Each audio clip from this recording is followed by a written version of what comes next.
Hey guys, this is Julian of Julian Gray Media, and today we're going to be covering something that has actually been kind of going around my mind a little bit lately. It's something that a lot of amateur producers don't really wrap their head around. This concept is something kind of foreign to a lot of people, and we're going to be kind of introducing it to you today. This is not a technique, it's kind of a concept that you should kind of consider when you're mixing your tracks. This is a mixing technique. Well, not a technique, but a mixing tip. The idea is that there's two types of mixing that you can do. There's mixing for an effect, and there's mixing for balance. Now, by definition, to mix a track is to achieve a, kind of a perfect balance of all the different sections of your song. Like if this sound here is at 20 decibels or whatever, you want it to make all the sounds perceive at that range so that they all balance and that they all fit together in the mix and balance out so that nothing is cluttered in the mix. And that's the traditional, style of mixing.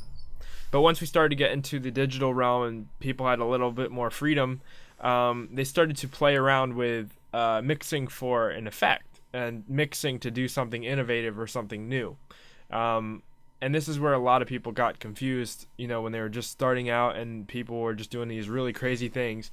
People started to get confused between the two. They began to do these crazy, wacky tactics that some producers do that, like, it defines who they are, and it worked for a song, but it doesn't work every time. They started to apply these techniques to every song that they do. And this isn't a proper way to mix. When you're mixing for an effect, you kind of get away from the whole mixing for a balance thing. So when you're mixing a track, you have to decide first and foremost if you're going to be mixing for a balance or if you want to do something experimental and try to push something forward that's a little bit different than a commercial mix. A good example of this is the Sidechain Compressor. I did a complete video on compressors and how sidechains work and all that jazz. It's on my channel, and I'll put the link above it right now. I put the link to it above me right now. And essentially, a compressor squashes a signal, as we all know. If you didn't, you can check it out in that video again. But when you're compressing for effect, you can squash everything to make it sound, flat. It'll make it sound boxy and, loud. That's mixing for an effect, and rather than balance. You can push your ratio up to all the way. We're at 2-to-1 right now, but if we turn it up all the way, we get a limiter essentially.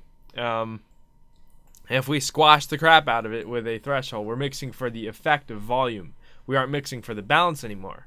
When you're mixing for balance, you do something like 1 to 5 and use it more, less generously.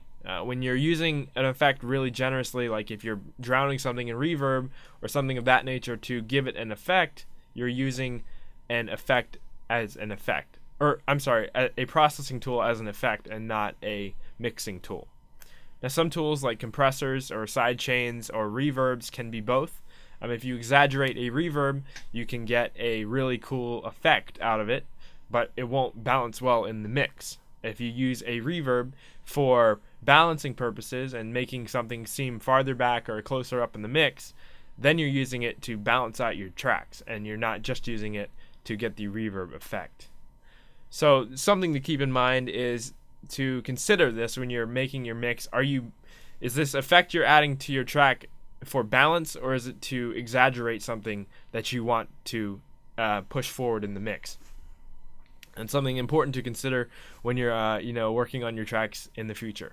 So that's just a quick tip I wanted to share with you guys. If you enjoyed this video, give it a like. If you didn't, give it a dislike.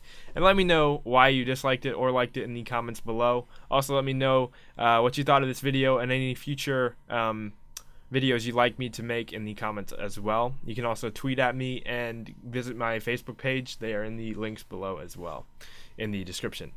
I make a video every Wednesday and Friday, so make sure to subscribe for future content like this. And I am Julian of Julian Gray Media, and I will talk to you guys next time. Bye.